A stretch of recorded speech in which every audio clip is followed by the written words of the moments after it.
Halo guys, perkenalkan nama saya Losoli Sitorus, saya dari Prodi Akuntansi.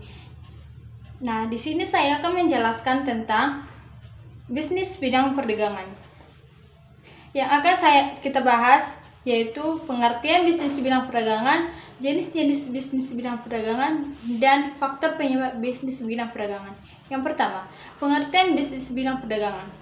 Bisnis bidang perdagangan adalah kegiatan ekonomi yang melibatkan pertukaran barang atau jasa antara dua pihak atau lebih untuk memperoleh suatu keuntungan. Dalam konteks bisnis perdagangan melibatkan proses jual beli yang mencakup pembelian, penyimpanan, penjualan produk atau pelayanan.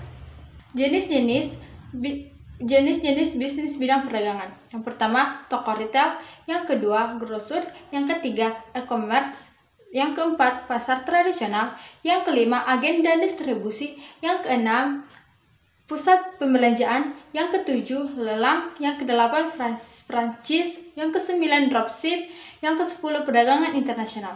Nah, yang pertama kita akan membahas tentang toko retail.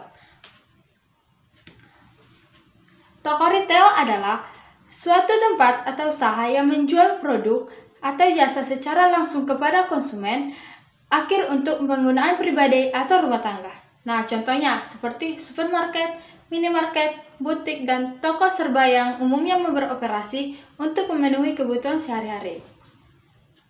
Yang kedua, kita membahas tentang grosir. Grosir adalah kegiatan perdagangan yang dilakukan dengan membeli barang dengan jumlah besar dari produsen atau distributor, kemudian menjualnya kembali kepada penggeser atau toko retail dalam jumlah yang lebih kecil. Biasanya, transaksi grosir melibatkan volume yang lebih besar dan harganya seringkali lebih rendah per unit daripada pembelian per eceran, sehingga dapat menghasilkan keuntungan. Yang ketiga, kita membahas tentang e-commerce. E-commerce singkatan dari electronic commerce merujukkan pada kegiatan jual beli suatu barang. Transaksi bisnis melibatkan pertukaran informasi elektronik seperti pembelian online, penjualan, transfer dana, dan pertukaran dana elektronik lainnya. Yang keempat, kita membahas tentang pasar tradisional. Pasar tradisional adalah suatu tempat atau area yang dimana para pedagang secara langsung menjual barang dagang dengan mereka kepada konsumen. Biasanya, pasar tradisional melibatkan interaksi langsung antara penjual dan pembeli di area fisik seperti bangunan pasar, atau lapak-lapak di pinggir jalan. Pasar tradisional sering menjadi pusat kegiatan ekonomi lokal dan dapat menawarkan berbagai jenis produk mulai dari bahan hingga kerajinan tangan.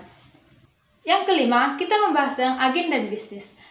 Agen dan bisnis merupakan suatu konsep yang berhubungan dalam rantai pasok atau pemasaran suatu produk. Nah, pengertian dari agen. Agen adalah perantaraan yang bertindak atas nama produsen atau penjual untuk melakukan transaksi dengan pihak pembeli. Sedangkan distribusi adalah kegiatan yang terlibat dalam memindahkan barang atau jasa dari produsen ke konsumen. Ini melibatkan proses penyimpanan, transportasi, penyaluran produk ke berbagai titik penjualan. Nah, kita akan membahas tentang pusat pembelanjaan. Pusat pembelanjaan adalah area yang dirancang untuk kegiatan belanja konsumen. Ini mencakup berbagai jenis tempat, termasuk pusat pembelanjaan besar, dibangun untuk menawarkan berbagai macam tokoh dan pelayanan.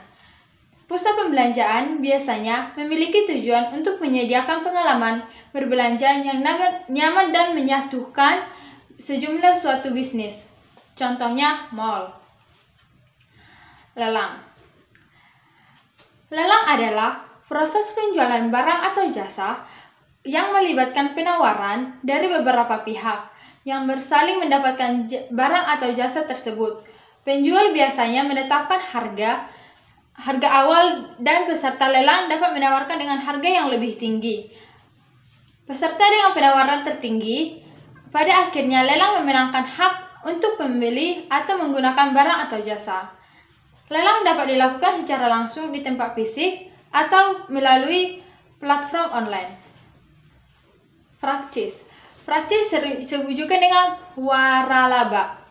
Waralaba adalah bentuk kerjasama bisnis di mana pemilik merek atau perusahaan memberi hak kepada pihak bisnis dengan menggunakan merek, sistem, dukungan, dan fasilitor. Contoh dari waralaba melibatkan berbagai industri seperti restoran cepat saji, toko retail, layanan kebugaran, dan lain-lain. Dropship adalah individu atau perusahaan yang menjual produk kepada konsumen akhir pada perlu menyimpankan investasi atau pengenangan proses pengiriman langsung. Dalam model dropship bekerja sama dengan suppliers atau produsen yang menangani stok barang atau pengiriman. Nah, yang terakhir kita membahas tentang perdagangan internasional. Perdagangan internasional adalah kegiatan pertukaran barang atau jasa antara negara yang melibatkan lintas batas nasional. Dalam perdagangan internasional ada beberapa poin yang harus penting, yaitu 1. Ekspor, 2. Impor, 3. Neraca perdagangan, dan 4. Keuntungan komparatif. Nah, sekarang kita membahas tentang faktor penyebab bisnis bidang perdagangan. Nah, yang pertama, faktor yang penting dalam perdagangan bisnis melibatkan pemahaman pasar, manajemen persediaan yang efisien, kebijakan penetapan harga, tempat strategi pemasaran yang efektif.